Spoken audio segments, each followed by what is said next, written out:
Yo, Yo, what up, dude? how's it going? It's going pretty good. How you doing? Good, thanks. Um, dude. So tell me about your StarCrafting. How's it going? What do we Good. I mean, so we had our first lesson of PvZ, and I think that's helped me. I'm still hovering around between 34 and 3300, 33, 3400, which is a bit more consistent, a little consistently higher, so that's good. PvP is actually kind of my worst matchup right now, but that's a whole other shit show I don't want to get into right now. Okay. But yeah, um, but PVZ, I feel like I'm getting a better handle on. We worked on the macro approach last time, and I like the build, and I'm still iterating on executing it better. I feel like the times I get enough pressure on early, sometimes it can snowball, and sometimes I'm still a little too slow on my macro. But the one thing I am struggling with right now is like sometimes I'll see a Zerg take a third or maybe not, and then it's just like I just get roach ravaged or linged, and then I'm like, okay, well, and I'm kind of struggling against like the earlier Zerg all-ins and the different sort of versions of it, like whether it's a 12 pool, whether it's a 3 base all-in with no drones, and that kind of stuff, and it's like, so I wanted to, and I think I said in the email, I wanted to kind of try to figure out how to identify those. Still feel like early game when I'm probe scouting, I don't know what to look for to say like to get the spidey sense tingling, so to speak. Okay. And then, figuring out what the different looks are that I need to be aware of, and then also what the execution of defending them is. Sort of those two sides of the coin. Okay. Yeah, we can definitely focus on some ZVP. Um, Cool. and then refresh my memory too. If you had a specification as to like how you wanted to do it, like were you one of the people who said you wanted to do a live game and then go from there, or do you? Yeah, we'll just do live. I don't Oh, have any great. okay. I figured also because, especially because I'm Diamond 3, close to Diamond 2, but it's like not that I'm asking for hyper efficient versions of them, um, but I'm like some of them are not great. Like sometimes I see macro games where they're just late with their third, and I overreact and think it's an all in. And other times I think they're macroing and they all in me. So I don't like. I want to figure out what the keys to look for are against that. Okay. And you were saying specifically you fought you like if you do get all in, you're fighting against like basically hatchery tech all in stuff where it's like Roach Yeah, yeah, Ravager, yeah, Lingbane. yeah. Exactly. Okay. All right. I guess we can just really quickly. If you have any other questions though before we start, feel free to ask and we'll talk about it really And this fast. is a good map actually because for some reason this map I get all in a lot on for some reason. I don't know what it is about this map, but like submarine, I guess I kind of expect it more, but like ice Yeah. and chrome for some reason it happens more consistently, I would say. It is. This map is more of a macro map and it is a bigger map, but maybe your opponents are taking that into their bag of tricks where they're like, you know what, I'm gonna do the opposite of what this map is supposed to be, and I'm just gonna go Yeah, fucking all in now. I think it's that, and I think sometimes I've noticed that like if I take an earlier, like I do like a 5 adept harass, and then I take a quick third, and the Zerg sees it, and they're like, "Oh, I gotta punish the third," and they just kind of raffle stomp me. So sometimes it's the 2 base defense, sometimes it's defending the third. It's kind of like 50-50. Okay. Yeah, we can definitely. I kind of want to throw a couple games at you then. Yeah, yeah, Maybe we do a couple games first and just play them out, and then we'll talk about them afterwards. But yeah. uh, Sounds good. yeah. All right. Well, are you ready? You ready to do this? Yeah, I'm all set, man. Good luck, have Okay. fun. Okay. Good luck, dude. Have a good Yeah, time, and yeah, we'll definitely talk about it yeah. after. I look forward to being stomped. This will be good.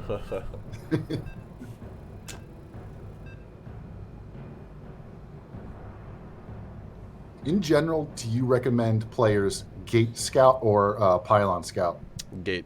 Pylon Scout's better if you're gonna be aggressive and you're gonna actually like block the natural and you have purpose behind it. Because all you're doing is you're kind of fucking your own money up. Because if you Pylon Scout, you have to rip 2 probes early off the mineral line. Yeah, yeah, yeah. Yeah, I've been mostly Gate Scouting just because I feel like at my level, that's a better Yeah. approach. You'd still see, if you Gate Scout, you'll still see a 12 pull before it even pops out of his base. Yeah, exactly, exactly. And I just feel like I'm not comfortable with the hatch block, and I'd rather just have the macro. Yeah, I would recommend that too.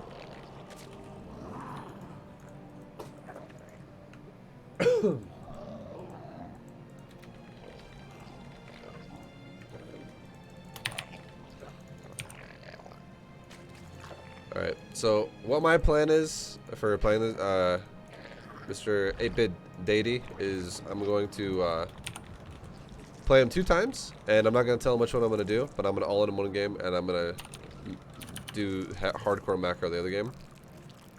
And then we're going to basically, you know, give him an idea as how to react to each one of these things. And yeah, he can't hear me right now, but you guys can on stream and on the YouTube video. I don't want to talk to him too much during this because it's distracting as fuck, and if I talk to him a lot, he's probably gonna, you know, play worse than he's capable of.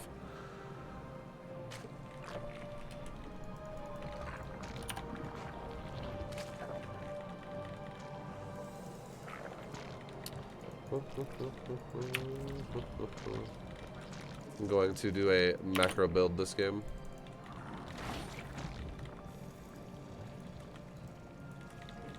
And the reason why is because I already did something that he would have seen if he paid attention to it, which is I took my gas after my pool.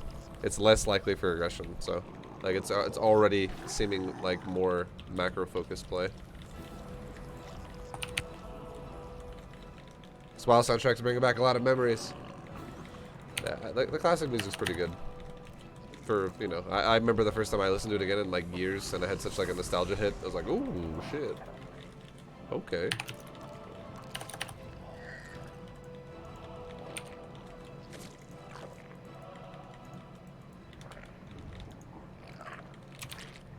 Hi guys, yo, what up, Rewalls? Here, I'll go down and hide over this cliff. See, here's one of those definite decision points that I want to revisit. Yeah. What do you mean exactly?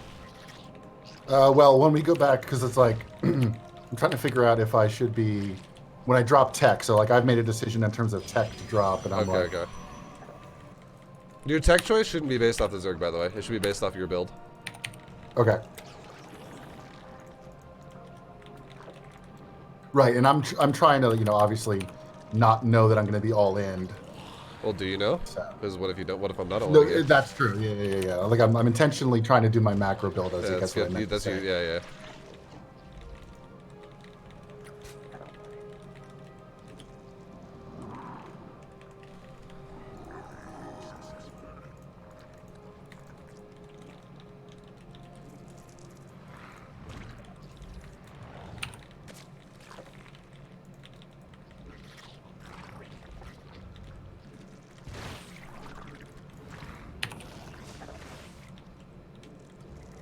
Evolution complete.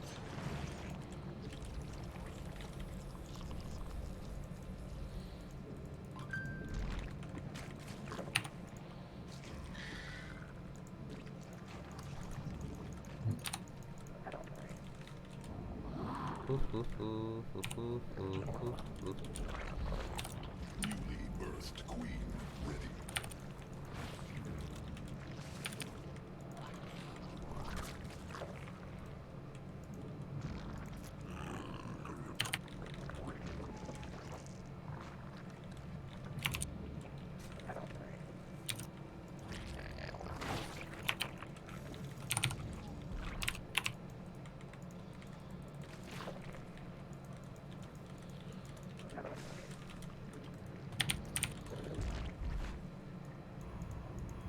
Swarm forces under attack.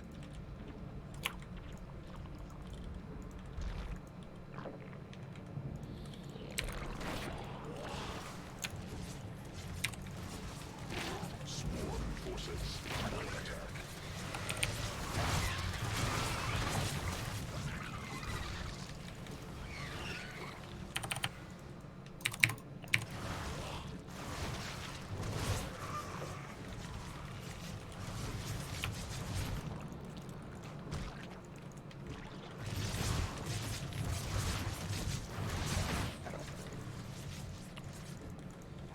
Swarm forces under attack.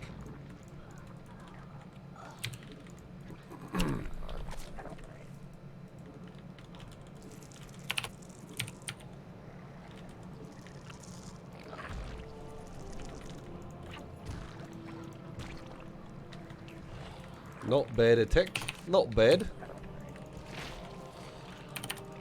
Huh? So that was not bad.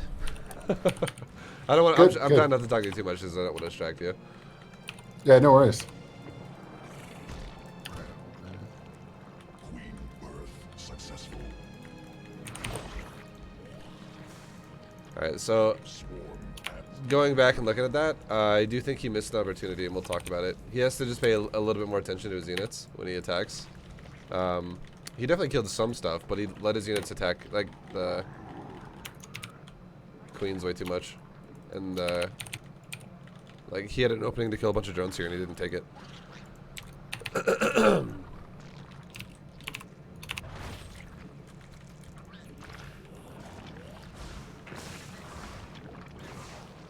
mineral field exhausted.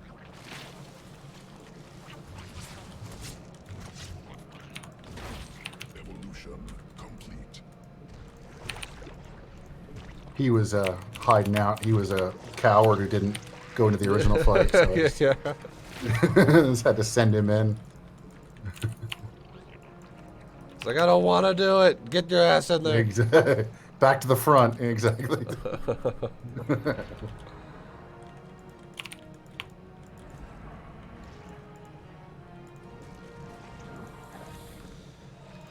Alright, so I'm going to be attacking him in just a second here. We're about ready to go do a timing. We're checking his base count. And it's literally about ready. It's very close.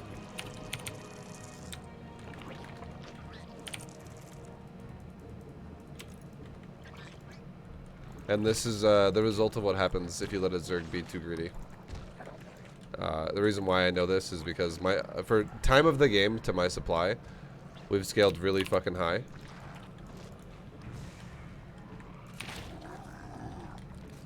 Swarm forces under attack. Alright, so we know his third is right there, and we've known that for a while, which is why I played so greedy.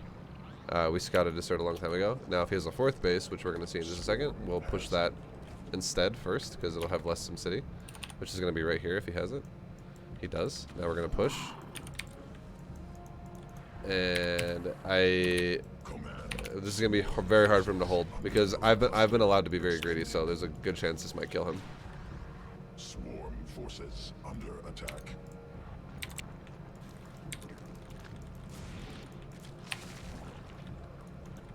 Swarm forces under attack. Swarm Okay. forces under attack. I'm just going to let it, I'm going to let it be.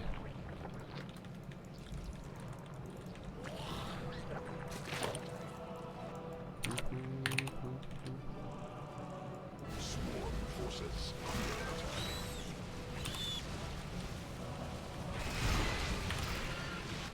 Nice.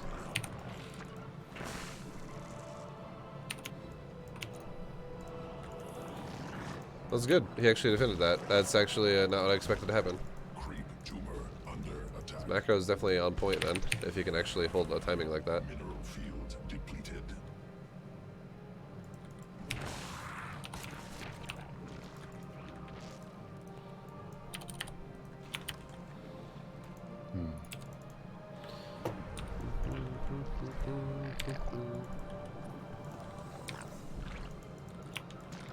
I would go ahead and go into lurker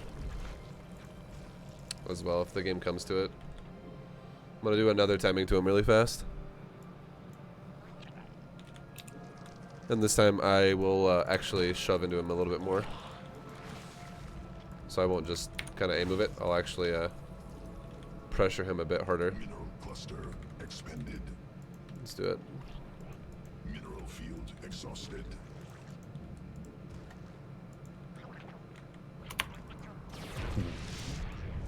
Oh, what's going on here?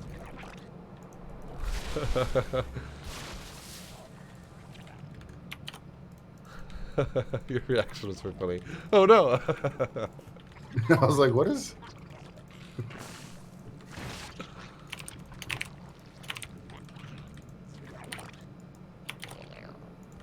Swarm forces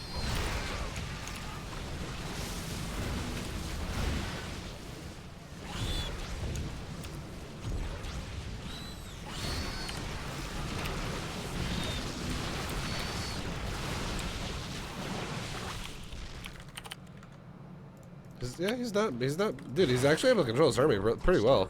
Expended. Like, yeah, I mean, he's blowing the fuck up out of my army here.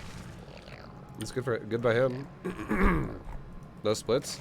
No, this is not GM game. This guy, he's Diamond, so I'm not trying to GM his ass off.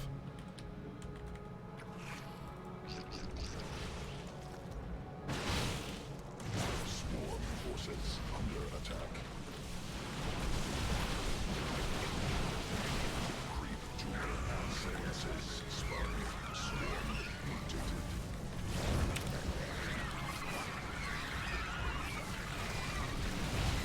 Swarm forces under attack.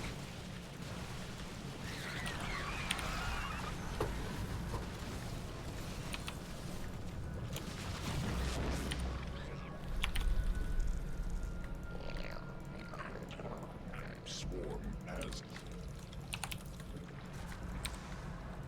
A lot of this is gonna come down to just like motion. not build up macro, but upkeep of macro. That's what a lot of this will come down to. So can he upkeep his macro? Will be a question. So right now, what we should do is we should definitely check for another new base, like a 5th base. Because if he's taking it, we know we need to kill it. And I know for a fact I'm doing about the maximum capability of what a diamond player could do macro-wise. This is really fucking fast macro. It's just minimal micro. I've maxed out like 3 times in 13 minutes, basically, Spun. which is Mutated. not easy for Protoss to deal with.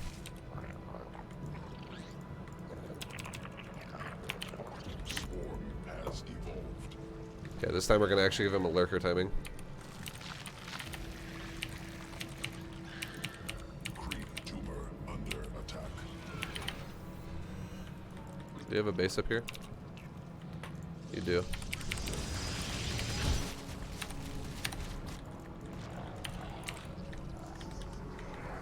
Swarm forces. Okay, here we go. Attack him.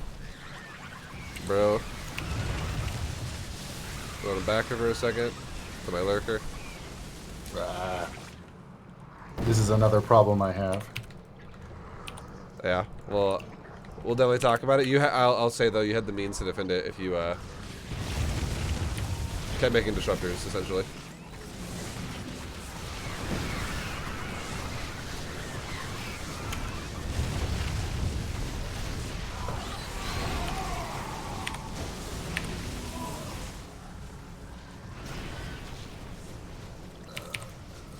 GG. GG. All right, we'll bounce out of this one really quick, and we'll go into one more game really fast, and then we'll go into some replays. Sure.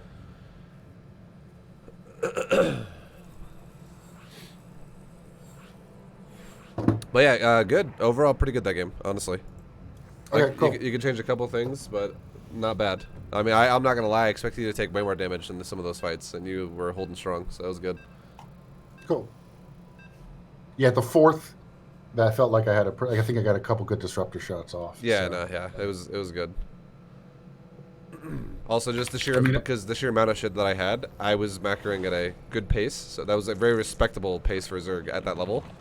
Like Okay. that would be fast as fuck for Diamond, and yeah, you like murdered that army, so that was really good. Cool. Yeah, I felt like my macro was on that. I think actually in some ways it helped. I don't think I over microed my attack on your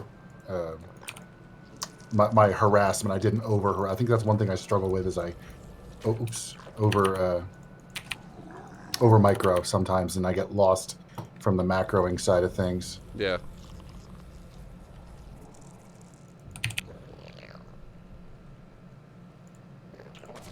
Yes, White Raw, the harvester should work faster. Yeah, I think the biggest thing he fucked up on last game was missing an opportunity to slow me down economically with his adept push because he invested into it. So I don't think he did enough damage with it. And then he stopped making disruptors. Otherwise, his build was actually not bad. Those are the 2 big fuck ups I think he had that game. Okay.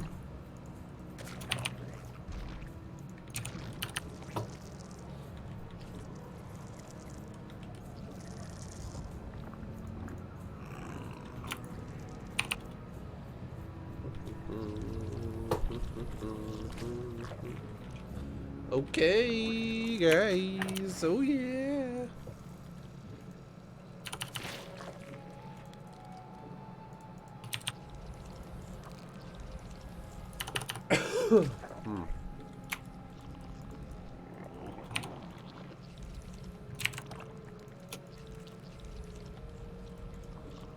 Oh, Yo. yeah. Wilo, thank you very much for the 713 sub, dude. Wilo! Fun. Thank you very much. Welcome back. My dude.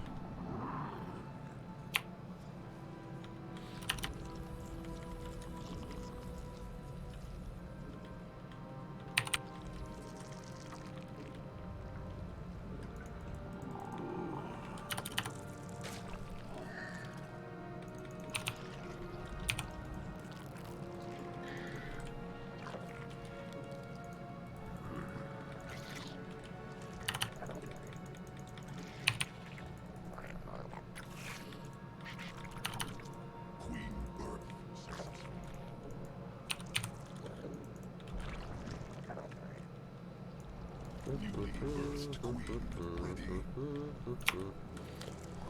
So this game we are all-inning him, by the way. If you guys are curious as to what's happening, I'm going to do a Ravager Zergling bust on his base. Just get this Overlord out here. It might die. But whatever. If it dies, it dies. Okay, no more drones. All we do now for this build, after we get like a halfway saturated natural, which is the last drones we just made when they spawn, that'll happen. We make an Overlord surplus of like a supply cushion of about 40. Which we need one more Overlord and we'll be there. And then we make about like, we're going to make like 6 roaches. And then occasionally turn them into Ravagers. And then we make nothing but lings behind it. Evolution complete.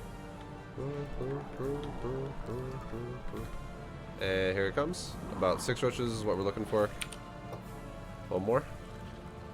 Boom. Okay, now it's just Purelings and Ravager. We'll occasionally make Ravagers, but now it's just Purelings.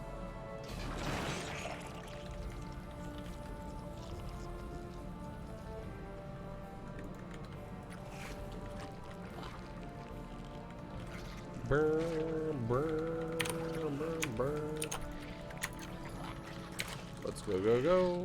Go, go, go, go, go, go, go. We have a base right here. Probably not. Yeah, I would assume if he does have it there, it's going to be the middle right one. Yeah, but he has a probe there, but no third yet.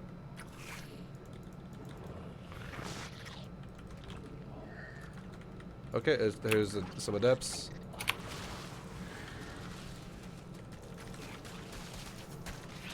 Swarm forces under attack.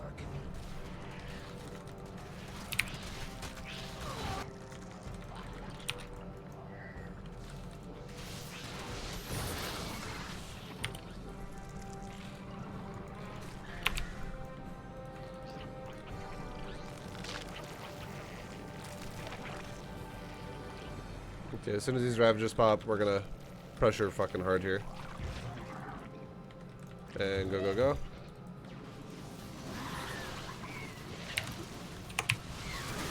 Kill that battery.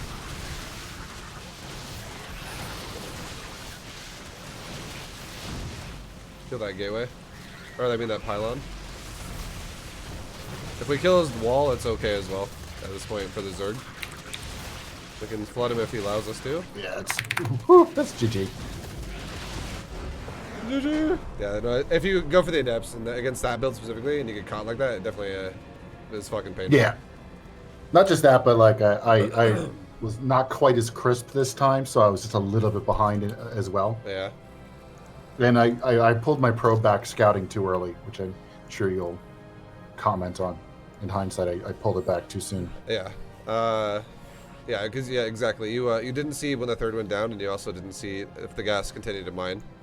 And you kind of, if you're not going to use a follow-up hallucination scout with like a sentry, you have to see that.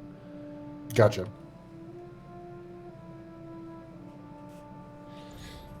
All right. What's going on here? So this is the you're in the game with me, right? Oh, first game. Yeah, It's yeah. a replay. Yeah, This is actually this is the all-in game. I feel like I want to talk about this one first, just because it'll be faster. Sure. But here's 2 ways. Here are 2 ways you can scout with your perspective.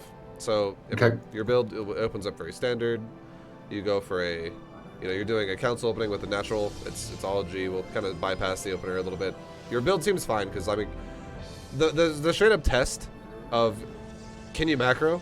You kind of proved that in the first game that we played, where I actually did a hydro timing to you at max supply and you didn't die. That was really good. And that was also your 4th base, which is really fucking fast. But now, okay, we're talking about your scout, right? So yeah, so far I don't know if you've clicked the gas or how many times you've done it, but you can see that I've mined. It starts at 2250, and you can see that I've mined about 50 gas right now, and you keep bouncing. I see. Yeah. Yeah. Check the amount. Yeah, I always forget about that. Yeah, and because right now you're leaving right at you leave around 90. Like roughly, like right now I've mined 88 or so right there as you left, or 84. Like there's 4 more in the guy's hands. But if you leave right there, you don't actually see if I rip off or if I don't rip off. And the thing about it is too, is if your probe actually just chilled there for just a tiny bit longer, if you don't see me rip off, it definitely has an indicator that I'm gonna all in you. And if you do see me rip off, if I do all in you, it's gonna make it a lot weaker. Because if, for instance, if I want a macro and I just keep mining the gas, it's gonna slow down my macro. And if I want to all in you, but I stop mining the gas, because I'm trying to meta you, and I'm like, hopefully he doesn't realize I'm going to all in him, and then I stop mining gas for all of an extra 10 seconds, and then your probe finally leaves, either to my lings pushing you out, or to your probe just literally leaving, then I'm like, okay, well now I'm still all-inning, but it's now 10 seconds late, because I'm trying to be sneaky here.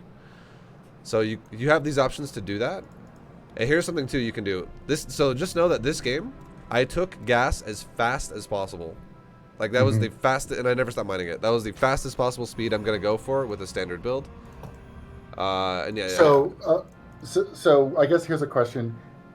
I think one concern I always have is how long can I effectively leave the probe there? So like, let's say it's a standard macro opening. Roughly, when do the first set of lings pop out to kill the scout? Well, as soon as the pool's done, the lings are gonna pop out within about 20 seconds of that. Because 20 seconds. Yeah, okay. Really, like a ling's build time is only 17, but realistically, one larva might not be there right away, but it might pop in a few seconds after. But roughly about 20 seconds when the pool's done, that's when you should be expecting lings to just start coming out of his hatchery. Like that's why I pulled the probe back. I was like, oh, the lings are going to be out soon. I should. But so what you're saying is I probably had a few more seconds at that point to keep an eye on the gas, just because, like you said, like it wouldn't make sense to. I think the double blind is just not very effective. Yeah. So obviously, if you're going to be efficient at it, okay, that makes sense. So yeah, like right now, if you think about it, like the pool finishes right about 2 minutes. So if your probe started heading out of my base at like maybe 2:15, and you start leaving my base at like 2:15, which means by the time 2:20 hits, you'll be already kind of on the edge of my creep, already heading back to your base, my natural. And even if lings pop out of the natural, I probably won't be able to kill the probe. Because you'll already be off creep, and speed won't be done for at least like another minute at this point. Like it's a 79-second upgrade, so won't be done for a long time. So yeah, and then a lot of times when I'm scouting with a probe, some diamond players pull a drone to just attack it. So do I just loop to loop around there just to avoid, yeah, it's like I would say definitely don't fight a drone. I would say that's a win for you if he actually rips the drones off the middle line at all to try and smack your probe, because he's just losing mining time there with that drone. Yeah. And the longer he chases you, the better it is. So if you run further from the middle line, he chases you further away. That's just more mining time lost. When you get really good at the game, when you become that player who's like really, really, really efficient, and like you can handle lots of annoying fucking harass with the probe, you could actually even start disrupting close patch mining. So you could. Yeah, I've seen that. I've seen like the hero probe. Yeah. I've seen that. Yeah. I'm not telling you to do that right now because it's super fucking distracting. But if you want to eventually become that kind of a player, it is fucking annoying as hell for Zerg to deal with, because you have to keep fixing your close patches. And if they don't do it, if they're a lazy Zerg who just is like, all right, I'm just not gonna do anything to react to this. I'm just gonna let it happen, and because you do it from the other side of the middle line, and then he occasionally maybe tries to attack you, you run away, whatever. But if you just if you do disrupt close patches and he doesn't fix it, and suddenly somehow he's got 16 drones, but 2 of the 4 patches that are close only have 1 drone, and then 2 of the far patches have 3 drones, that is going to severely fuck over his economy in the early game. Yeah. That makes sense. Now, but yeah, that's a bandwidth thing, obviously. Yeah. So. And here's the huge thing too. I know you were supply blocked for a while with that second pylon, which sucks. But if you Yeah, so I had to put the pylon on the low ground because I fucked up my wall. Sure. Like I was like a half a hex up from where I wanted to be. So because normally this should be gate, gap, core, gate, but like I don't think a gate would have fit there. So normally I put the second pylon just behind the mineral line, like here-ish. Oh, it doesn't. Yeah. No, I got you. I see it. Yeah, I honestly, I think your wall is also a little bit fucked up in the core gateway placement. I think it's corner to corner right now. It looks like it is. And if it is corner, like if, for instance, if it was corner to corner, it means that you're going to have a surface area of about 3 lings at a time smacking your unit in the front door.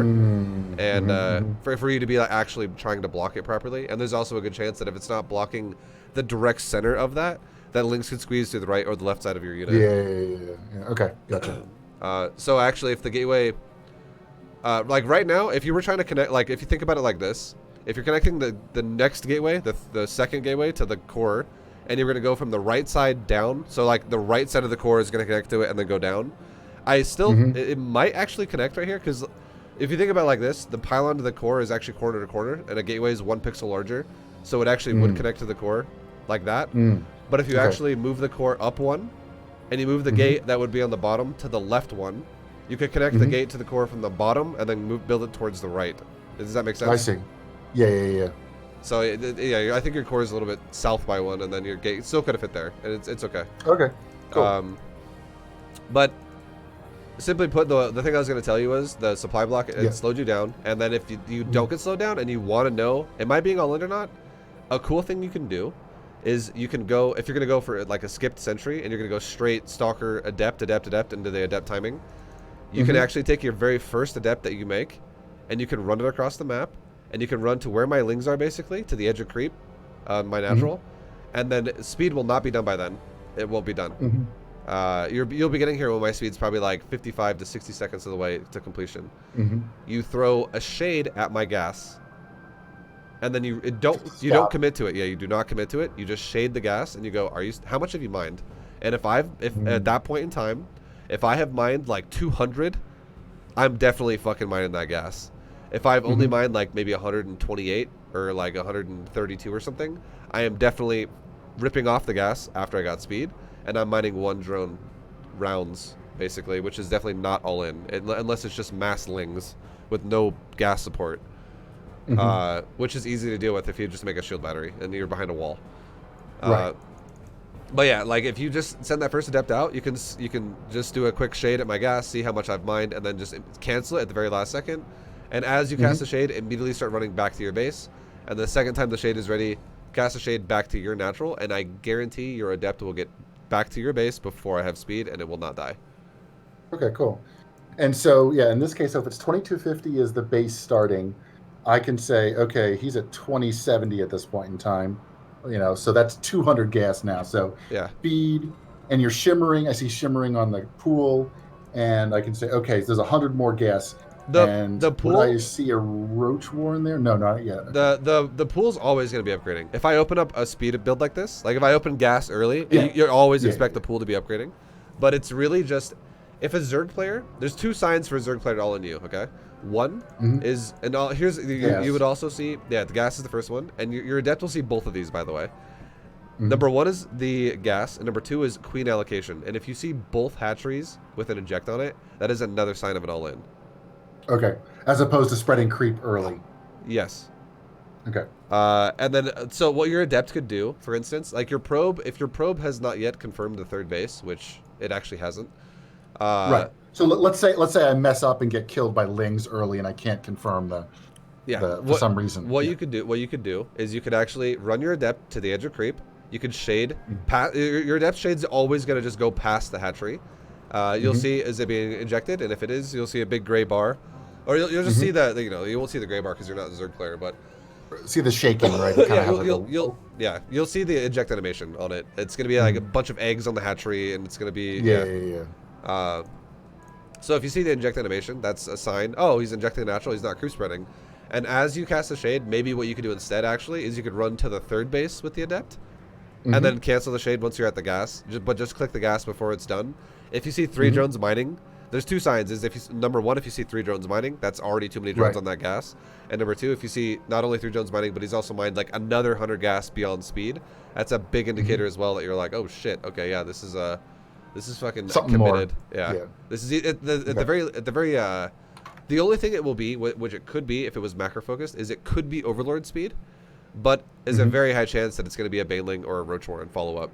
If you straight up actually catch that building as well, if you just spot it with your shade, now you really know as well. Oh fuck you, okay, he's got a Bane Nest, or okay, he's got a Roach Warren. Like, but I would not say that that's required to see that if you're going to do this Adept shade with an Adept follow up pressure. So then, let's say I do send my first Adept out and I confirm that they haven't been pulled off a gas. Do I still continue with the Adept push timing? We'll talk about that in a second. And you still can, but there's a way you're going to micro it that changes how you do it. But yeah, your Adept would definitely want to check gas, creep tumor, or inject of the natural, and then you want to see if there's a third. And if you do see, I will say that the 3 signs that line up to someone who's either has a really bad build or it's very all in. If it's supposed to be all in, but if they just do this and they don't all in you, it's just fucking weird. If they have gas still being mined the whole time, if they have no inject, or sorry, if they have no creep tumor and instead it's an inject, and they also have a third base started, this is definitely a fucking all in. If somebody goes for a third base like that and then just keeps mining gas and goes for constant injects with no creep spread, and they just macro, this is not an ideal build, because what this means then is you're probably going to fucking steamroll them with your dead timing if they're just making drones behind it, because they're going to have such an awkward amount of money to use, and they're going to have no coverage of queens anywhere. Like, it's going to and it's going to be very blind all over the place. So it's going to be horrible for defense, essentially. Oh, yeah. So going from here, so that's what your Adept should do, and then this is obviously before your Adept timing, because you know your Adept will come home and then eventually do the Adept timing later.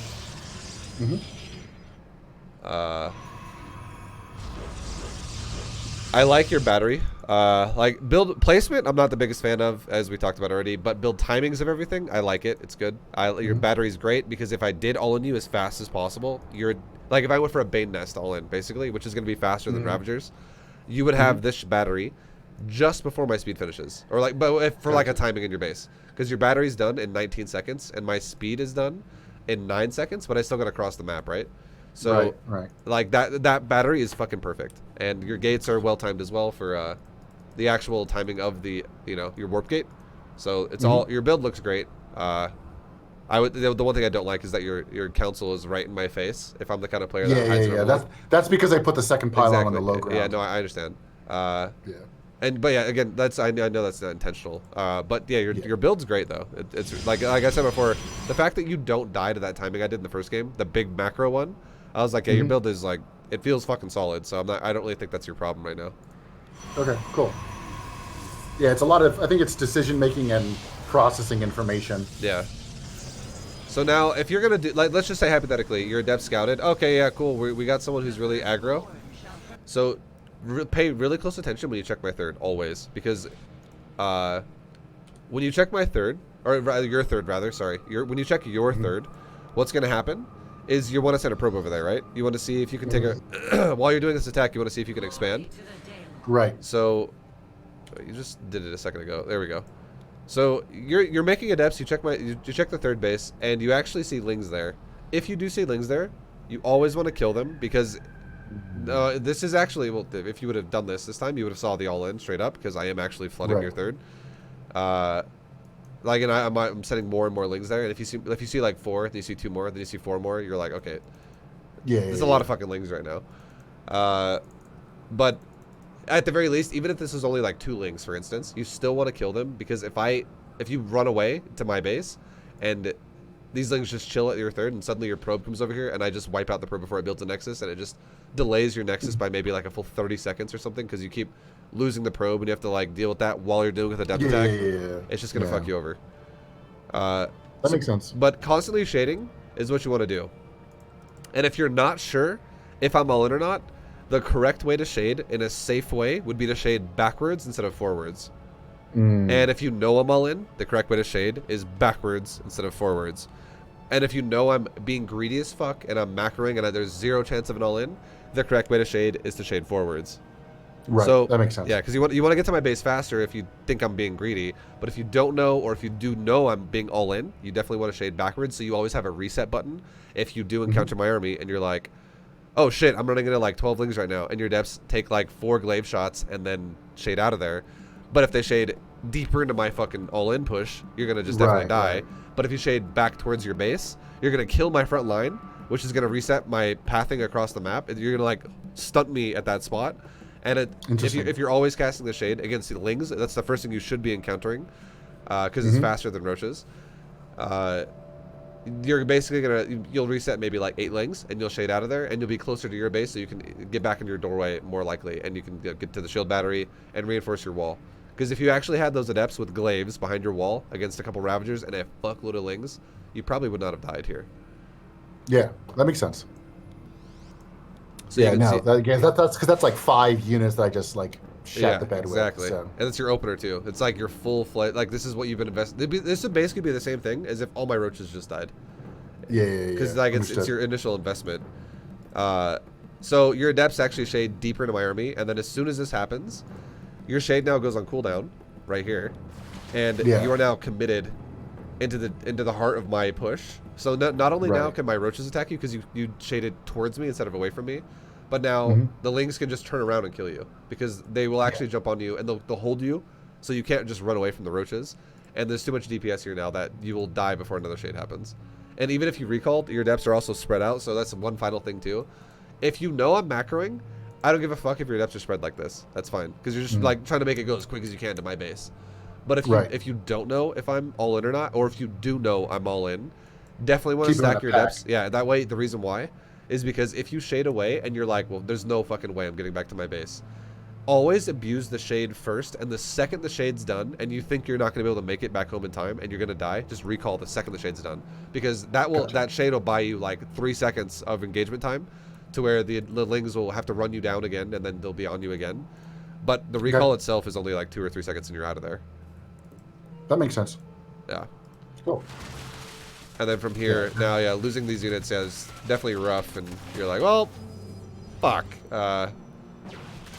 And the best thing you can do now, the best thing I would say you can do from this point on, would be, honestly, to just do not use your natural, but instead use your main to just throw out a chrono on like a gateway, honestly. And you can make... Here's the crazy thing, too. If you're playing against something like Ling Roach Ravager, I would actually say you probably would want to go for Stalkers instead of Adepts, as weird as that sounds. That's why it would be nice if you actually had those Adepts still alive. But the best thing you can do for yourself right now is be able to actually eliminate the gas expense, because the the mineral expense of just Lings should be zoned out of your base the entire time. So if you instead what you did is you maybe make a shield a chrono boost on one of your nexus with your main nexus, save shield battery overcharge on your natural, and maybe make like 1 or 2 more pylons at your natural and like 2 more batteries. So like you just rely on Stalker battery essentially to kill this, because your depths are dead. And I would say that's a better result, because the thing is if you go Stalker with a wall with battery, you can still kill the Lings if you just do it well. And then your batteries will keep your wall up long enough, and the Stalker count keeps growing and growing and growing, and eventually eventually Stalkers will still overpower my Lings. And if you overpower my Ravagers, I'm fucked, because all I have is Lings then, so then I have to stop all-inning you and go into some other idea. But if you were to go Adepts, you will kill Lings faster, but Adepts have shorter range than Stalkers. They'll be getting shot back by the Ravagers faster. And they're not armored. Like, you might thin out the Ling count a little bit faster, but as soon as the Ravagers break in, you have no answer. Gotcha.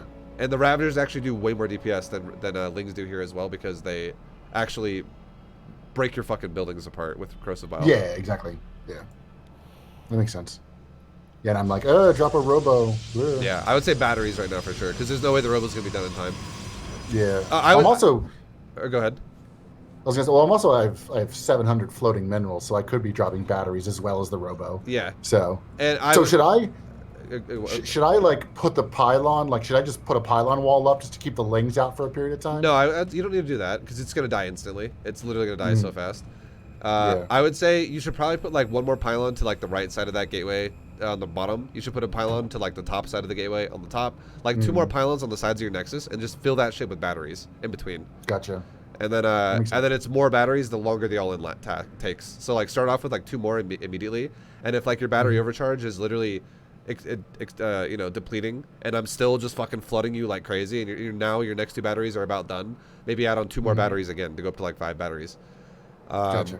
And I would say making your tech instead of your third base is totally fine, but your tech would actually be utilized if your adepts were still alive, because then you'd actually be killing my push a lot faster, and you would actually be more realistically holding the wall, so you could actually utilize your tech. But if, for instance, you make a big blunder like you did this game, and you're like, I'm gonna fucking I'm totally fucking dead, it probably would be a better idea to do more immediate defense, which is instead of making like maybe 2 batteries at a time, maybe make like 4 or 5 batteries at a time. Like go fucking crazy on batteries, because if you die if you break right now, the game's over. Right. And yeah, that robo's not going to activate for any type of like immortal defense for at least the next like 70 seconds, and you're getting hit now. So you'd have to be like, well, around 6:20 or so, or 6:10, I'll have something out of the immortal if I do that. Gotcha. For, you know, as fast as I can now. And then you got to be very careful too. This is the scary part as well. This is why the doorway is kind of a problem. This is the, you know, this is what kind of happens to you if your doorway is a big fat one. Try your best to not cast a force field to displace your stalker. Instead, try your best to displace the lings in front of it. So the force field should be actually connecting to the it should be like imagine if like there was a third gateway like between, or another gateway between the gate and the core, and you had to plant it there in front of your pylon, like so like it sealed the wall off there with the gate, like so you kind of know where the green box would be for that. Essentially that's where your force field should be, because if you displace your stalker with the shield, with a force field, you have to now always time the reapplied force field every time I cast a corrosive bile, because now the lings will flood your fucking base the second it breaks open, because you displaced the stalker. So makes sense. yeah, so then that's what fucking killed you here, because even though you wall again, I get so much more pressure on you now, because like 10 lings flood into your base right here, and this isn't the one that kills you yet, but it definitely fucks over your wall. It allows me to break your pylon, because I have no pressure on me now. Like I have way more DPS uptime than you do, essentially, because too much of my shit's gotten to your base now, and now it's just way more pressure. But if you do a force field on the front of the yeah, I know what you mean. Just what you want to happen, what you want to have happen is if I corrosive bile the force field, you can reapply it. It's really easy to do it too, because it won't displace your stalker. But if I as a zerg player corrosive bile your stalker instead, you can back the stalker up while the force field's active, and then you can put the stalker back into the doorway again before the force field ends. I can pull it back to a shield if it needs to, yada yada. Yeah, that makes sense. And then if you're like, okay, well the final option, the zerg player fucking does both at once. He corrosive biles my stalker and also the force field at the same time. Just reapply a force field the second it's dead, and try to get your stalker back in the doorway. But don't displace the stalker out of where he could re-wall the door at, because it's great if the zerg player is like constantly blowing biles to be like, hit that stalker, and you keep moving out of the way. You're wasting so much DPS of him, because he's not hitting the pylons and he's not hitting the batteries. Yeah, no, that makes sense. Okay.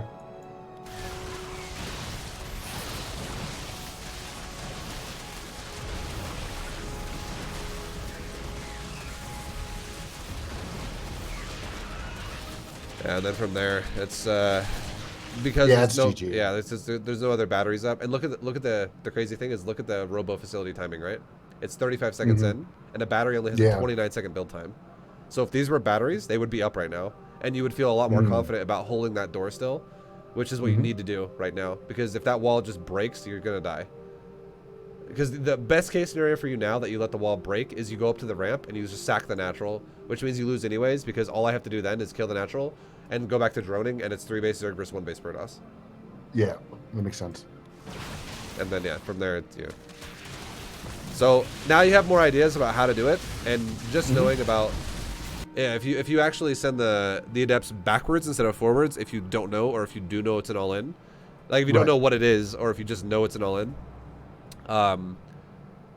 that, you know, that's fucking amazing, because if those adepts were here, my ling count would be getting thinned out so fast repeatedly because 5 adepts of glaives behind the wall just smacking lings down like 10 at a time, or sorry, 5 at a time, 10 hits at a time is what I would say. It's that's crazy good. That's so fucking efficient at just wiping out my front line over and over and over and over. And then if you have if you had batteries going up behind that too, like you would not break. That makes sense. Cool. All right. All right, now we can go into, like you said, the other replay, and we can talk about how to actually read if someone's actually going for a macro build. All Sounds good. Okay, do this. So you can just make it a habit of yours too, where every game you can go into your first adept you make behind the stalker. You can always scout with that, just like the exact same way we talked about with the. Yeah, I like that. I think I'm gonna start doing that. I think that's a. Because you'll always get there before the speed's done for Zerg. The only way it wouldn't work that way is if your first drone scout or your probe scout was like, wait, what? You have a gas before you even expanded. That's the only way you're gonna get fucked by speed if you send your adept out. But then if you see a Zerg player who's going for gas pool before even a hatchery, now you're like a whole now you really know. Okay, yeah, this is super fucking all in. This dude's like legit teching up before he even expands. So gotcha. Yeah, like that's a very obvious all in right there. And then that would be like, you know, even like a 12 pool with gas would fall into that category. Yes. Yeah. Like no one's gonna take a gas before they expand unless they plan on doing some very fucking fast pressure to you. But yeah. And this is I would highly recommend the adept thing. Just if it's more of like a standard looking game at the start. Because you're skipping sentry, so for early scouting. So you don't have to do it really at all if you have a sentry to follow it up with hallucinations, but you're going for a glaive pressure, so it changes things. So you get into his base, you scout. The scout so far is totally fine. You see, and here's another sign too. You want to know what the sign is? The first game when you got to my base, I had gas before pool. This game, I have pool before gas. Yeah. So if you ever see a Zerg player go pool before gas, it doesn't necessarily automatically say, oh, they're not all in, but it's a sign that I care more about my minerals than I do about my gas, and that is a sign that says I'm probably not going to fucking all in you. Okay.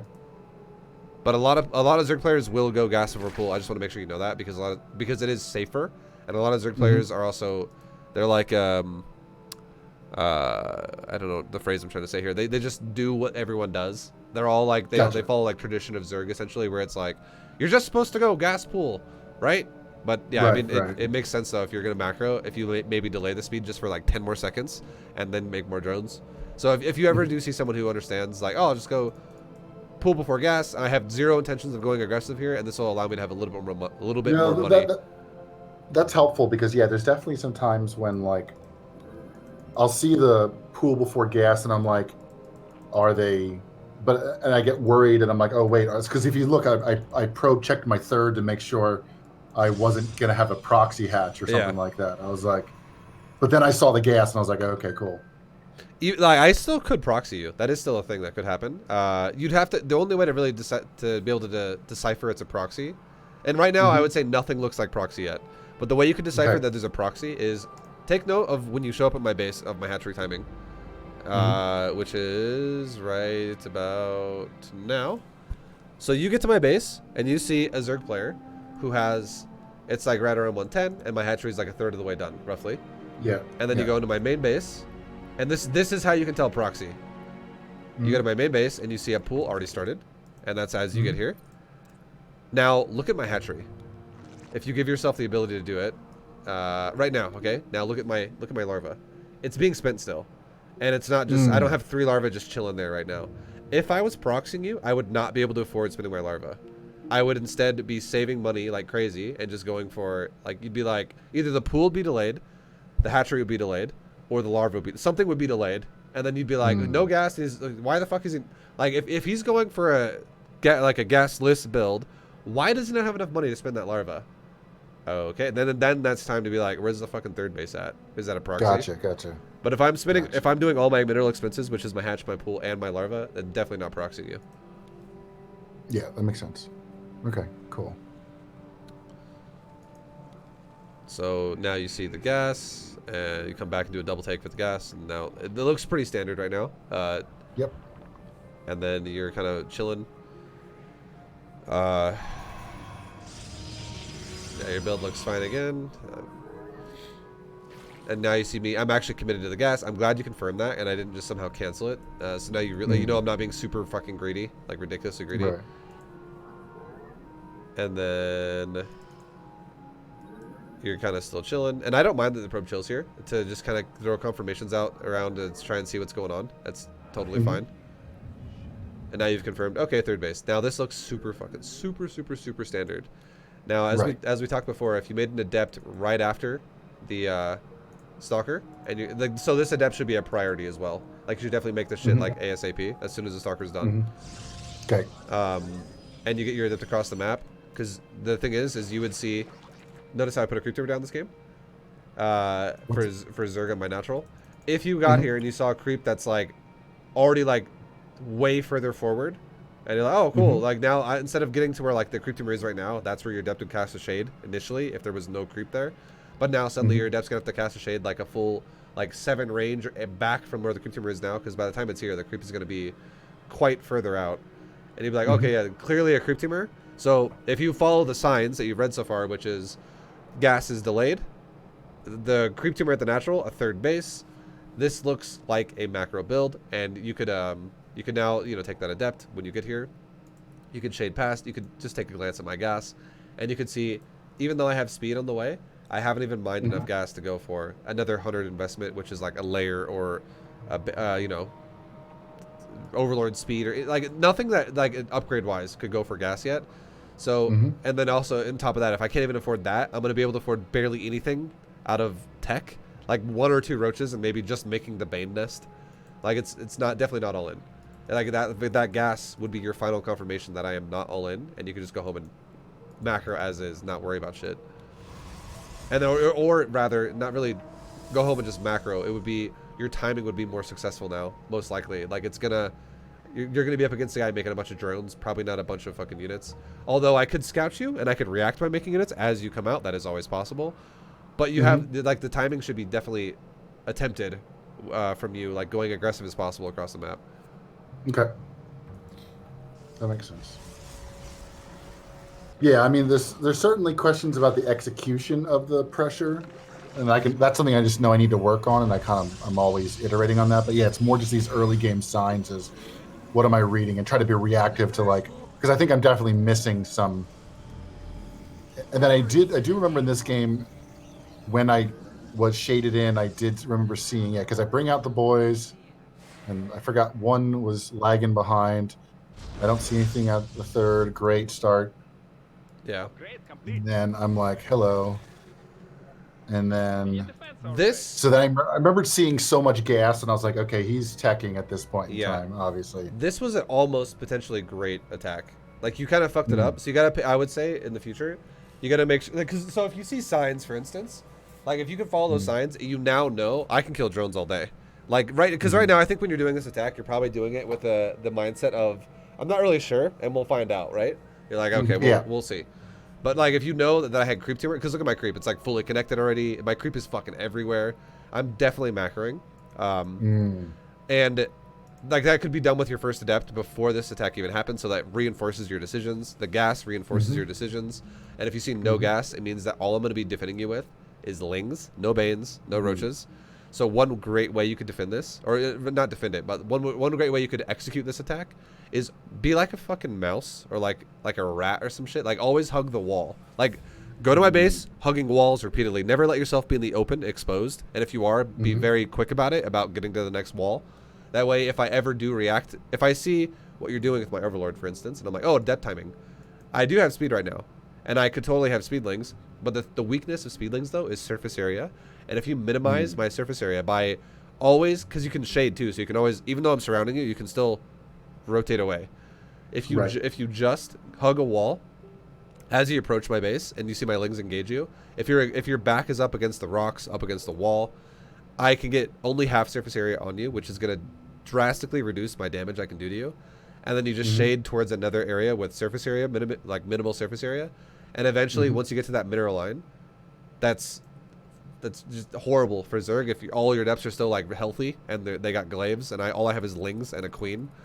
So just keep in mind, running in the open is kind of a scary thing to do.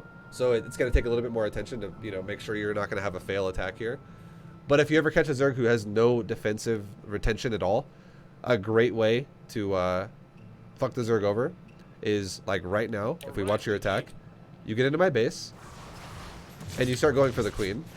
And I would say this is a mistake already. And the reason why is because I'm not running my drones away.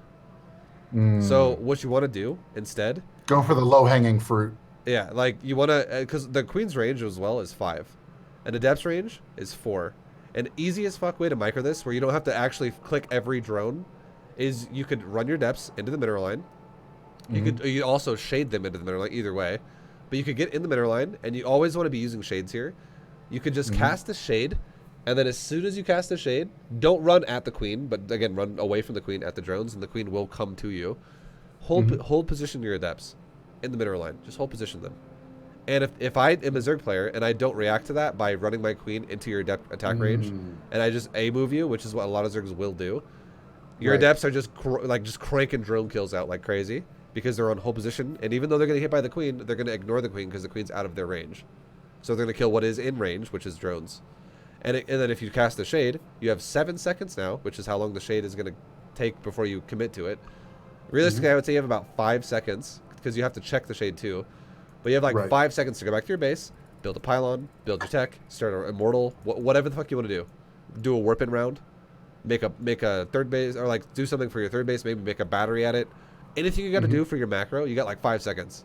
And then you do it in rounds. So think about what you want to do with your first round. Maybe your first round will be not to supply block and make your tech, or something like that. Your second round could be maybe making a battery for your third base, and then making another round of units. You know, a quick warp in round. And then your third wave could be like maybe making the gateways for your third base or something like that. But you just do it in cycles. Every time you cast a shade, that's when you do a macro cycle, and you're on hold position in the mineral line. And if you kill if the queen happens to die because the Zerg counter micros you, then so be it. But in general, if you just run in the mineral line, hold position, you're gonna kill a lot of drones. I guarantee it. And notice right here too, what happens is you actually kill my queen and my lings, and you actually manage to kill them all. You've killed no drones yet though, and you cast a shade. Yeah. And a moment like this, if this actually happens, where let's just say that's just what happened, shading right now, you got to be careful about when you choose. It's a bad idea. Yeah, exactly. Like you got to pay attention to be like, should I or should I not shade here? Because if I don't shade, it's just drones right now, and I can probably kill like a big ass amount of drones. And you kill like no drones here, and you shade away, and now you're at my natural, and now my queens are doing the same thing to you. My queens are now auto attacking you, and you're letting your adepts attack my queens, and you just shaded away from drones where you also killed the queen. So with this attack, you're getting stuck in the situation of fighting queens way too often, and I don't think your macro is necessarily bad during this. It's definitely respectable. Like you're definitely keeping your money down, which is great. But I do think your adepts, the best way you can do it is when you start getting used to this macro cycle bullshit, you can just do do it like a pylon phase, make your extra production if you need to, make a battery, whatever you got to do, whatever you think needs to be done, do it during a shade, and then come back and check your shade first, like where the shades are. Maybe click the minimap to where the shade is and go, is that a good or a bad idea? And if it's a good idea, definitely go. If it's a bad idea, don't go. And then if you have any spare time, if you get really fast at doing this cycle, and you're like, if you actually have a round where you're like, I'm ready to cast a shade, and I don't have actually a macro cycle I need to do, I just made units, I'm still on cooldown on my gateways, I have maybe an immortal in production or whatever, my probes are all being built, I'm not even close to being supply blocked, I have like 20 supply cushion right now, I could use this next shade to still micro my adepts. If that happens, you can physically use your adepts and click drones specifically. You should always be killing drones here. You should avoid killing anything else if possible. The only time you should ever have a non-drone priority will be if lings are actually surrounding you and you physically can't kill drones. And because if you click a drone, your adepts are going to be like, we can't get a range of that, and we're all just going to die while doing nothing. Okay, that makes sense. But yeah, like if lings are surrounding you and you can physically not move your adepts anymore, then obviously kill lings. And maybe try your best to like tuck your adepts into like in the pockets of mineral patches so that it's minimal surface area. Other than that, it's always drones. because I do think you missed the beat pretty hard right here about killing my drones. Yeah. I could have been probably like even on harvesters if I stayed at the third. Yeah, definitely, because you killed in total. You're killing drones now, which is great with your final 2. That's really nice. But you've killed 7, and I had like no defense here. I literally defended you with queens essentially. And yeah, I could have got a lot more at that third. Yeah. I feel like honestly, you probably could have killed about 17 instead of 7, and it would have been about exactly what you said, which is we'd be about even on harvesters. You'd reset me back towards your level, which is good for Protoss. Right. Okay, cool. Now, a lot of times when I do this harass, I see the Zerg player just keeps their drones at their natural and their main, and kind of just moves. So is that something where I just have to like go in and get some damage, or if they're just? Are you talking about like if they have like a lot of units and they don't saturate a third because instead they made an army and they've only saturated main natural at that point? Well, I mean, this kind of plays into some of the questions I had in terms about dealing with all-ins, because it's like sometimes I'll show up at the third, and they might have scout. I'll just say this really fast because I want you to be confused. Okay. You shouldn't be worried about an all-in at this point. The reason why is because your build's already been able to set off, and if you even did get all in now, you should be at a very high. This is where the macro element comes back into play, and if you can just macro while making your adept push, if you haven't been all in yet, and those adepts are in his base attacking him, he'll definitely show you that he's making units for a long time because he's gonna have a fuckload of lings or banes or roaches that are gonna break your adepts. That's gonna happen. Like he's not just gonna hide it and let his drones die while all-inning you as well, because then he's super fucked. So he'll show you that if he hasn't all-in you yet by now.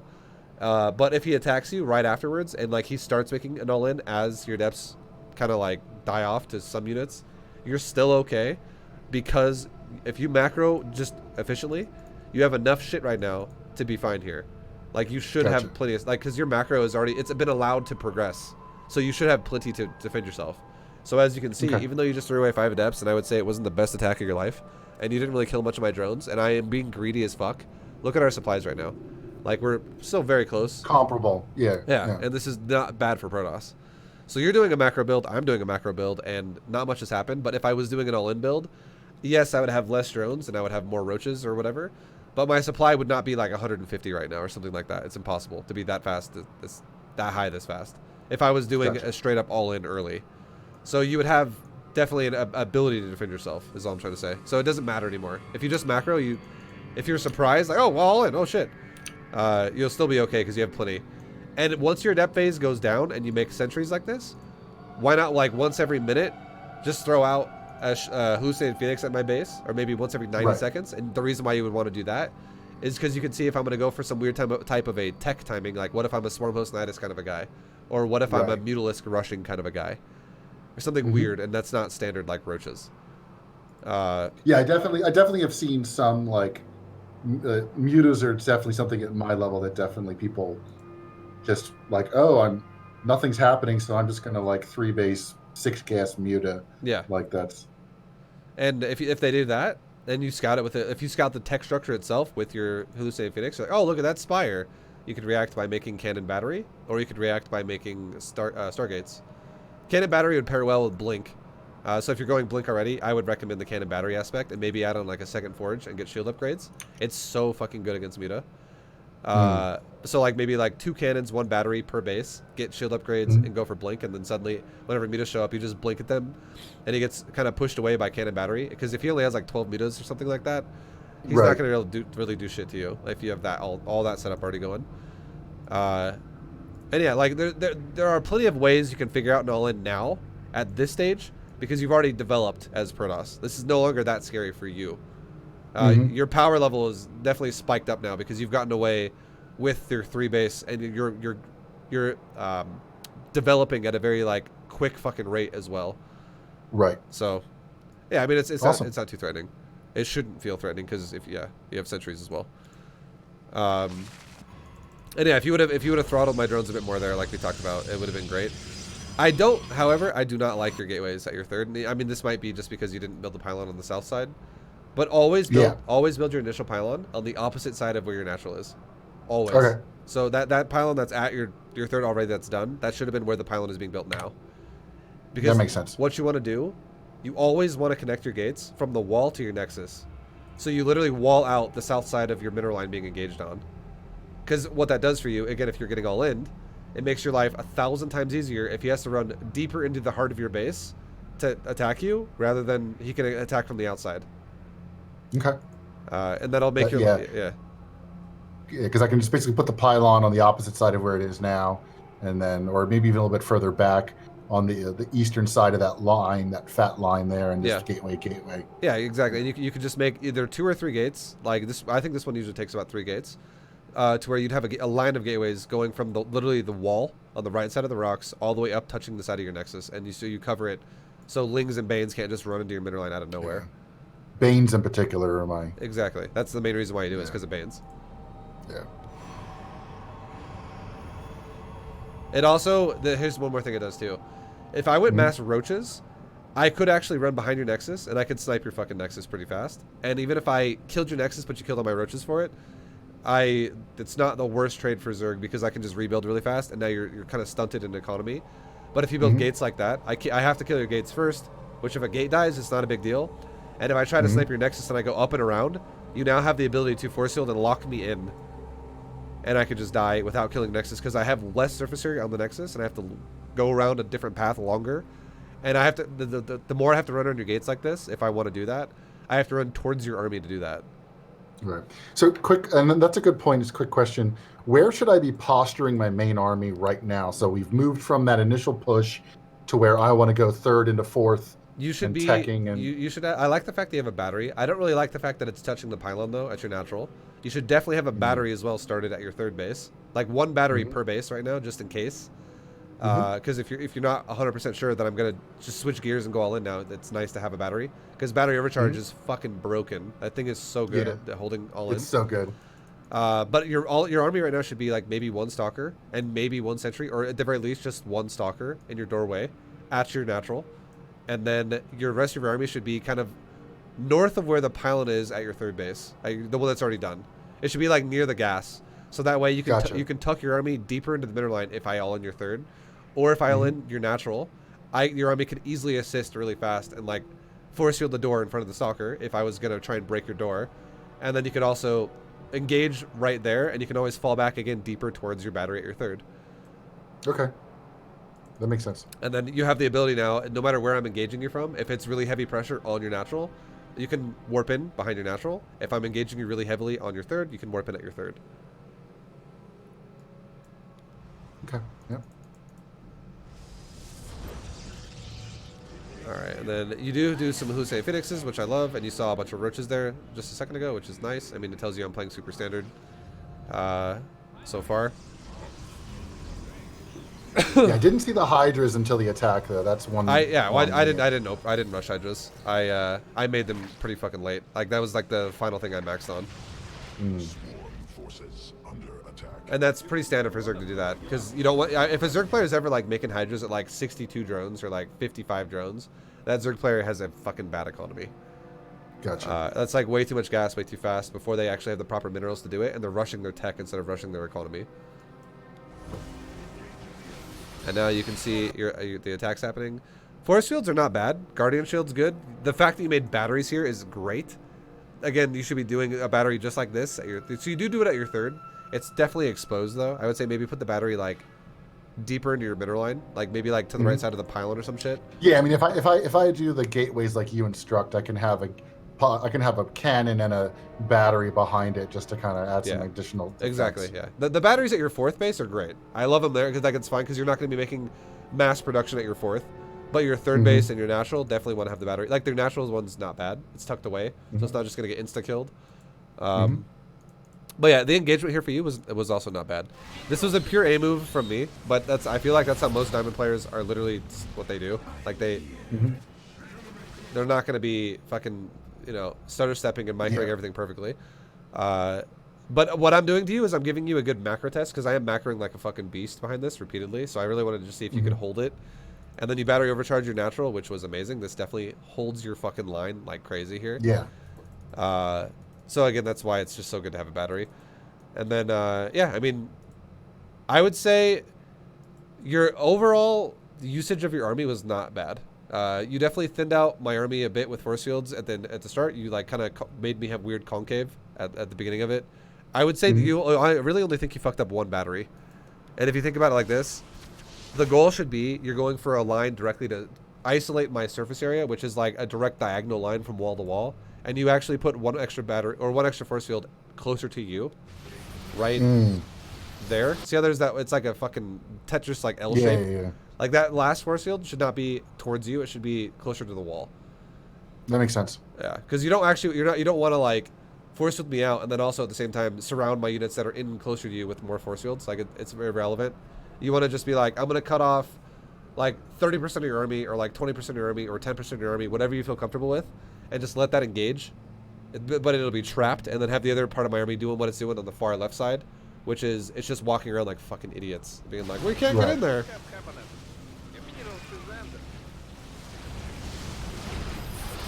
That force field is perfect. So that only that one force field that first just got disappeared right now was the bad one. Otherwise, that was great.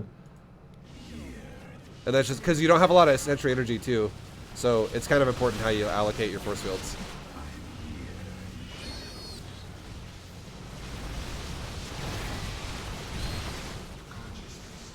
And then from here, this is fine. You hold like a boss. You get a nice, decent force field or a disruptor shot, and then now you're chilling.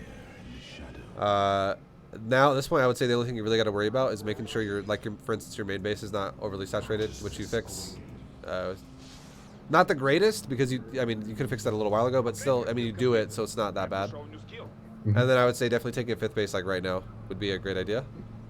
And I'm pretty sure you do here pretty soon. I know you do it soon-ish. Yeah, but I do think it's a bit late though. And I forgot to start. My charge was late too. I wanted to send some harassment out, but then I was like, and then here I was like, why is my? So I had a bad rally point there. Yeah. But at least I saved the disruptor. Your army composition is not that bad either. If you're gonna go disruptors with double robo, it's I would say a good healthy number of disruptors to get to before you go out of them would be like anywhere between 6 and 8. If you're playing against someone who's going mass ground like this, and if I have mass like Roach Hydra, and there's also a chance if you were to scout with obviously your sentries are dead now, so you can't really hallucinate phoenixes anymore. But if you would have seen, oh, he's got a lurker den as well. 8 disruptors are great. Like 8 disruptor is amazing, and the reason why you get fucked here is because you actually lose a lot of your disruptors and you stop making them, and then you go into fighting against lurker, and lurker against disruptor is really bad for lurker. But if you have no disruptor, suddenly lurker become a problem. Like Colossus are fucking garbage against lurker, and that's what you switched into. Yeah, no, I need to. I'm getting more comfortable with disruptor, but it's still, especially because I didn't really play Legacy until this year. Sure. I left it Heart of the Swarm and came back. So like. Well, the thing about it too, this is a big point. If you're gonna go Colossus, you open Colossus. The fact that you're opening disruptor, I don't mind it, but do not switch back into Colossus now against Zerg. Because I guess in my mind, I mean, obviously there's a little bit of an easy factor with Colossi. Yeah. But there's also the fact that like they scale, whereas I know that the Purification Nova doesn't get any benefit from upgrades, right? It doesn't. But Purification Nova, here's the biggest thing about it. If you see I'm going mass roaches, disruptors are just better. They're way better than Colossus. If I was going mass Ling Hydra Bane, Colossus would be better. If I was going Swarm Host, Colossus would be better. Because the way they changed the light damage benefit to Colossi in Legacy. Yeah. They don't have flat damage anymore, so they are actually pretty shitty against armored units or non-light units. So yeah, if I'm making light-based armies, it's great. But the other thing too is, even though disruptors don't get benefits from upgrades in terms of weapons, they still get upgrades from benefits from armor. But even though they don't get benefits from upgrades, it doesn't matter because they one-shot everything. The only thing they don't one-shot is a lurker for like what I'm using against you right now. So they don't one-shot a queen, they don't one-shot an ultralisk, they don't one-shot a lurker, things like this. But in terms of what I am using against you, which is roaches and hydras, they one-shot both of those units. So weapon upgrades don't mean shit anyways. But if the great thing about it is the disruptor's cooldown is always the same. So the more disruptors you get, the more constant you can have novas flying out there. So if I have 21-second nova cooldown and I have 2 disruptors, and I want to time it out perfectly to where I have like Novas going off as often as possible with the least amount of downtime. It's about 1 Nova every 10.5 seconds for 2 disruptors, because you just obviously divide it by the number you're using here. But if you have like 8 disruptors, you have a Nova going off like every 2.5 seconds. Oh wow. Okay. Yeah, that makes sense. And a Nova's like disruption time is about, like, you send it out and about 2 seconds later it explodes. So it's like Nova, explode, Nova, explode, Nova, explode, Nova, explode. It's just fucking constant. And the Zerg player is gonna be like, Jesus Christ, like Nova, Nova, Nova. Like, it's just, you have to constantly like split because a ball is always flying at your army. And if I have a lurker style, if it's like Hydra lurker, And I'm definitely dealing with a lot of Hydra lurker. yeah, you're always gonna have a disruptor shot hitting. It's like going at him again and again and again and again. So just don't be that guy that throws out like 5 disruptor shots at once, because the only way that's gonna make sense is if you can somehow micro 5 shots at the same time and have 5 shots line up on all 5 different sections of his army, and you just smash like 5 holes into his army, which is fucking ridiculously hard to do. Like no one like a top level pro gamer could do that if they practiced it again and again and again and again. But anybody on ladder cannot do that. Like at most, maybe 2 shots simultaneously is what most people can handle.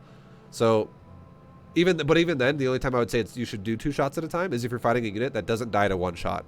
So if you see, oh, lurkers are sieging me, throw 2 shots. 2 shots. 2 shots. And that's why 8 disruptors are great, because now instead of throwing a shot out every like 2.5 seconds, you'll be throwing a shot out every 4.5 to like maybe every 5 seconds. Because you're now lining it up with 2 at a time rather than 1 at a time. And it makes sense, because what are you trying to do? You're trying to blow up a lurker. And if you have 2 shots and line up on a lurker together, a lurker dies. And if a Zerg player... Possibly a lurker dies if they're... Especially at my level, they tend to pack the lurkers all... They don't, like, stagger them much. They tend to all be clumped together. Exactly, yeah. So, I mean, if you... Yeah, right? If you actually blow up a lurker, it's like you're blowing up 5 lurkers. You're like, oh, wow, that's a juicy hit. And if you actually blow up like 5 lurkers twice in a row, the push is over. Because every Zerg player is going to push you with lurkers is going to have like 10, 12, 13 maybe. And if you blow up like fucking 80% of his lurkers, or all of them, like suddenly he's like, well, shit. Okay, well now you can just literally walk forward with your army.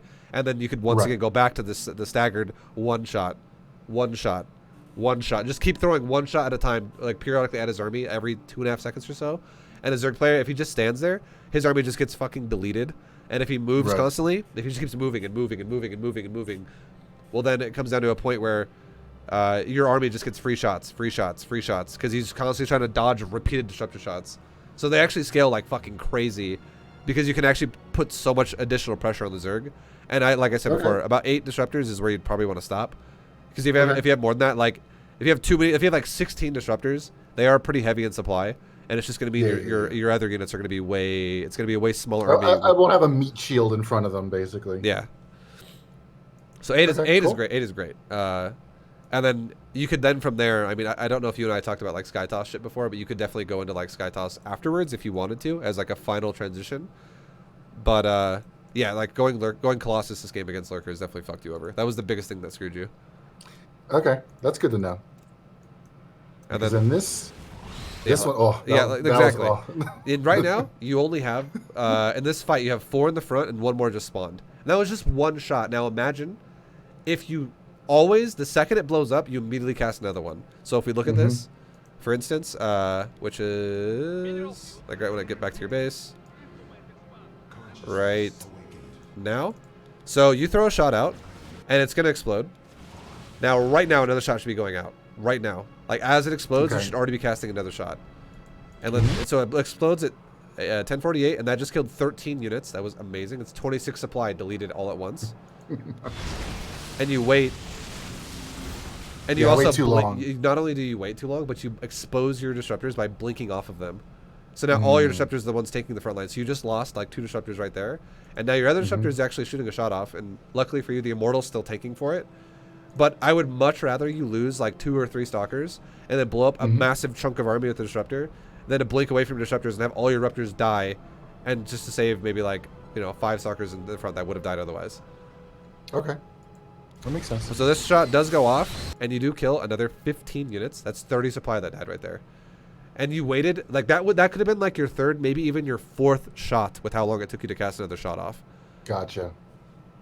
So you could have, because the thing is like, yeah, like the DPS is high as fuck at first, But if you delete chunk after chunk after chunk like 2 or 3 times with an army like this, where it's just mass roach hydra, your front line of stalkers are not going to deplete very fast. And replacing some stalkers is a lot easier in terms of time than it is to replace your disruptors, because disruptors are definitely going to take you a lot longer to rebuild up to a critical mass, whereas stalkers is like one round of gateway, just warpins, and you're back to max stalkers again. Stalker printer goes burr. Yes. Yeah, exactly. And now all your raptors are getting reset, which fucking sucks. And that was another good hit. You killed 7 more units again right there, and now suddenly all my hydras are dead. And from this point on, this is when your raptor count a second ago was 5, and now it's only 2, so it's definitely been reset, which sucks. But now I think this is when you go into Colossus. Yeah, it is, I think. I start dropping a Templar Archives to have some Archons, and I still make 2 more Disruptors. I think it's after this engagement is when I... Also, if you play against someone who goes Roach Hydra Lurker, Stalker Disruptor with Immortal or whatever you want to, like anything like that is great. I would say always add in some Archons. And you can also always add in charge lots as well for run bys, like you were talking about. If you're like, I have a lot of minerals and no gas, you can definitely do some charge lot run bys. And like go away from your army if you're going to do charge lot run bys. Like go the opposite side, so you like guarantee more damage to the Zerg. Yeah, I should have gone like to your third. Yeah. With my Stalker Disruptors when I was flanking. But one thing I would definitely tell you is be very careful about pushing with your army, like doing a counterattack if you have no Archons against Zerg and you know they have access to speedlings. Because the only reason why I fucked you over this game is I would have lost this game if you had Archons here. Because you definitely have the money to do it and you had the ability to make it if you just would have made it. But because you push without Archons, and I remaxed a lot of Lings actually fuck over Disruptors if you don't have Archons. Because if I can get on top of your army and just surround you, it makes it really hard to be like, shit, oh, am I going to blow myself up now? Or like hit like 2 Lings on the side. It's way harder to deal with. And Lings, actually, if they have upgrades like mine did this game, like they can rip you apart. Yeah, they can rip you apart as well. So Archons are like, oh, Lings, buy Lings. Like they just delete it. So, I mean, when I'm upgrading Protoss units in PvZ, I pretty much max out ground weapons before I do anything else. Is there ever a reason to do armor? Because I do weapon 1, weapon 2, weapon 3, shield tends to be my cadence. So then I might go back to armor if it gets like super late game for some reason. Exactly. It depends on what you want to do. And if your plan is to make Immortals all game and like a Zealot Immortal as a main composition, and you're just going to fill it in with maybe some Archons later or things like that, if that's going to be your style mostly, armor upgrades are great because you're going to definitely be constantly pressuring the Zerg. But it requires a lot of aggression to not let the Zerg be rich and greedy. But if your style is instead going to be more like Blink Stalker focused with Disruptors, and it's going to be more about like, if you do want to do that shit where you're going to eventually go Sky Toss, you definitely, I would say, want to go for shield upgrades as a priority after weapons, because shield's going to upgrade, your base is better. You're going to have less of a ground presence, more of an air presence, which means you're slower on the map, but it's more of a death wall. So shield upgrades would pair better with a style like that, because it's going to flow better into your follow-up. And I should always be upgrading ground army first, full, before anything else. You should definitely, when you're opening up with a maxed out, you're maxing on Robo Gateway, you should definitely be getting +3 weapons. Because +3 weapons pairs well, like it pairs amazing as fuck anyways with Sky Toss transitions, because it does 2 things. It makes your Archon support OP as fuck at dealing with Corruptor and anything else that can really handle the carrier. Like Archons are monsters at killing Corruptor. It's insane. They do 47 fucking damage at level 3 weapons. And mutas if you go mutas. Yeah, exactly. They just wreck air, and it tries to kill the carrier. And then because air also stacks really hard. And the other thing, number 2, is it makes your charge lot run bys way more deadly, because your charge lots will be doing maximum damage at breaking hatcheries down and killing drones as efficient as possible and breaking spine crawlers down and doing all those things where if your army's on one side and your charge lot run bys on the other side, your chances of actually killing the base fast enough to where you kill it before the army defends it, is much higher because you have weapon upgrades. So it's very good to have weapon upgrades in general. Like it pairs well with every aspect of Protoss. Cool. I know. I just realized we're going pretty far over time. It's so I don't know how much more. No, yeah, we're almost done. Because the core points we talked about are pretty.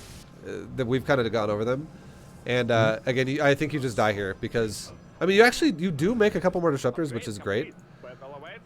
But like the final thing I'll say for the main key point about why I think you lost this game is number one, you pushed with an army and you lost a lot of it before having Archons to push with you, and now you make Archons. And the other one was you could have actually made these Archons anyways, and you could have already right now started a Stargate transition if that's what you want to do, because you had control of the game because I just failed a couple of attacks. And when if a Zerg player fails attacks against you and you're macroing like a beast, like you're taking expansions, and because the Zerg fails an attack, it reinforces for you to expand because you can't really punish it as easy. If you on top of that tech swap as well into air, you can still keep making units out of Gateway and out of Robo right now, but you could eventually max out on it. But you could set yourself up to a point where by the next time the Zerg attacks you again, and let's say you lose 40 supply, the Zerg loses 100 supply or something like that because you're going disruptors and you're using them really well, whatever. Now you replace with your supply, instead of remaking stalkers again, you're remaking the carriers. Like that's totally an option. So don't feel, if you're going to macro like a fucking beast, don't feel the need to be like, I have to be hyper aggressive every time he attacks me. I have to attack. I have to attack. And if you are going to attack, you definitely need to make sure your bases are covered in terms of not your legit bases, but like all the aspects of attacking are covered. Like, don't be susceptible to getting fucked by lings because your army is literally just stalker disruptor. So make sure you always have a well-rounded army when you push a Zerg. Yeah, that makes sense. Yeah. And then finally, you know, if you had, like I said before, if you had like 8 Ruptors here, and I push you with Lurker, this would be amazing for you. Yeah, and I think, you know, just a general thing, I need a better map presence. Like, I didn't have any of the watchtowers or anything like that. Like, that's just... That's honestly, I would say that's not the hugest deal, because the reason why is, believe it or not, the map awareness for you is less impactful because you're playing a style that puts pressure on Zerg, not the other way around. You're playing a style that's greedy as fuck, and if Zerg does not punish that, and if you always have the idea of Skytoss transitions, no player in Diamond League can handle that. Okay. So you're the one who has the advantage the longer the game goes if you just do Skytoss transitions, but if your final in-game transition is Colossus, that's definitely not a good one. Okay, that makes sense. Cool. And notice how there's one Rupture shot that went off right there? If you had like 2, and then a second it goes off, 2 more, second it goes off, 2 more, you could actually do it here. And here's the crazy thing too. This is why it's so good. Even with a fully upgraded Hive Tech Lurker that has max range, a Disruptor is more range than that. Okay. So you can actually siege the Lurkers while they try to siege you, and you can just be out of range of it. So I would say don't similar engage. to the tank trick, right? Where you basically put the ball right at the edge of the Disruptor, and then it has the splash from there, kind of. Yeah. So you would not want to engage with your army and Disruptors at the same time against like 15 Lurkers. You'd want just your Disruptors to engage and poke him at the edge of, like, it's like a big spear poking him with like the tip, and you're just like blowing up edges of his army. And then once you either break down his army entirely, or once he shoves fucking hard into you and like you can't really back up because it's at your nexus or something, and you don't want to lose the base, then it's totally appropriate to engage with your army, and then again still go back to the same thing of 2 Rupture shots at a time. Because if he's going to run right into you, you have, by all means, you can totally throw out 2 Disruptor shots and stack it up on top of like 6 Lurker packs and just blow up chunks of his army. So his DPS just like plummets really, really, really fast. And maybe he gets 1 volley off and then his army's just dead.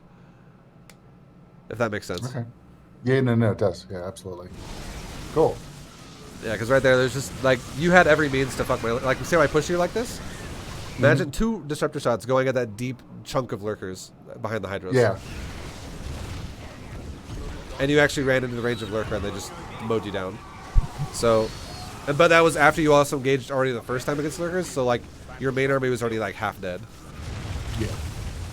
But yeah, man. Yeah, Lurkers are definitely a struggle, something that I've been struggling with, so I think learning to use the Disruptors better is going to be a... Yeah. Once you get to that point where you have like 8 Ruptors, 8 of them, against someone who goes Lurker style, you're going to be like fucking laughing about how ridiculous it is. The Zerg is probably... You're probably asking a lot of Zergs to do this. They'll be like, fucking Protoss is OP. And they'll just leave the game. Like, there are going to be a lot of salty Zergs if you start doing that. Yeah. Protoss is the one I always get. Yeah, yes. Right. Exactly. All right, man. Well, any final questions before we wrap up? No, this is great. I think, it's just going to come back to execution, iteration, and then I'll, probably do a follow-up at some point when I have more questions. Okay, man. Sounds good. Awesome. I'll have the VOD up hopefully by tomorrow. And yeah, man, thanks for doing another lesson. Yeah, of course. Thanks a lot. I appreciate it. Right, take it easy. Have a good rest of your day. You too, man. Be well. See you, man. Cheers. Okay, guys, boom. That's another coaching lesson done right there in the bag. Hope you guys enjoyed it. Thank you for watching. That's been another, I would say, upper diamond level. It feels like upper, I would say he's upper diamond for how he's playing. Definitely not low diamond. So, diamond level lesson right there. No, yeah, I hope you guys liked it. Go check out more videos if you enjoyed it. I have lessons for Protoss, Terran, and Zerg all together. So, and lots of different skill ranges for lots of different things that I've done. But yeah, thanks for watching, guys. And if you're going to use these and apply them to yourself, good luck in your own games. And I will see you guys in the next video. So until then, take it easy, much love, and yeah, thanks again for watching. Peace, guys.